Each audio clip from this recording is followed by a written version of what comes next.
When I was a kid. When I was a kid. When I was a kid. When I was a kid. When I was a kid, I wanted to be an astronaut.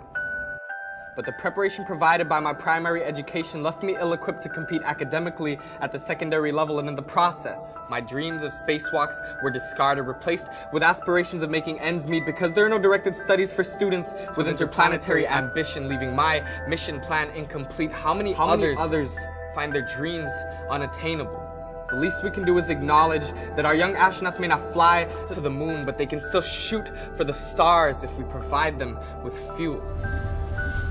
The first big word I learned was carotene, and at 7, big words were something to be hoarded like seats at the swing. Beta carotene, better known as the chemical in carrots that help you see, and all I ever wanted to see was clearly. So I painted my self-portrait orange because Crayola doesn't make Chinese Filipino crayons. It was either white or black, and I don't match that. And brown was too deep a hue to be confused as untrue. My second grade classroom looked nothing like a 24-pack of Crayola crayons, except for the fact that 24 kids were packed into a class. If education is truly beyond race, why are we taught that the darker shades are last to be placed on the rainbow? I just want to color myself beautiful. When I was a kid, my genetic makeup was a mixed roll call of racial slurs. Whitewashed native, chink, Jap, had them slapped onto me like school name tags. The teachers tell us to keep our hands to ourselves, put our heads down, walk in a straight line, and keep quiet. But tell me, how many kids remain silent every time someone judges them by the color of their skin? How many run away, ditch, or transfer out because of these racial differences? The answer? Too many. You don't need a college degree to know that some things just don't add up. When I was a kid, it was white sheep, black sheep, me. I wanted to be the first black president, but I could barely read.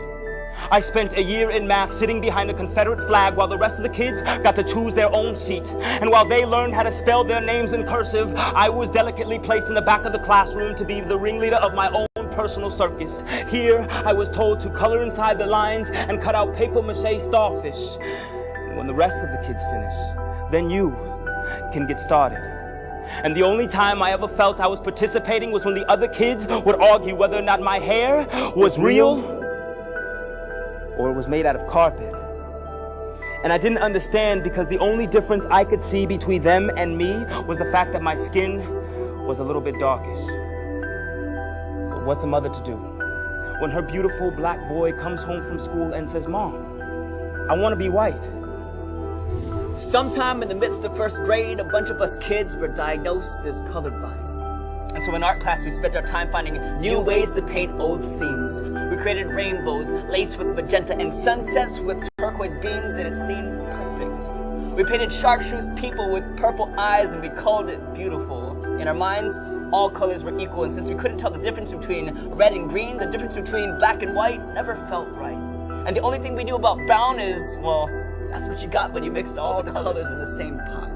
And so we painted doctors, musicians, and professors any color we felt like. And while all the other kids thought we were wrong, our teacher told us not to stop. She told us that we were painting the future.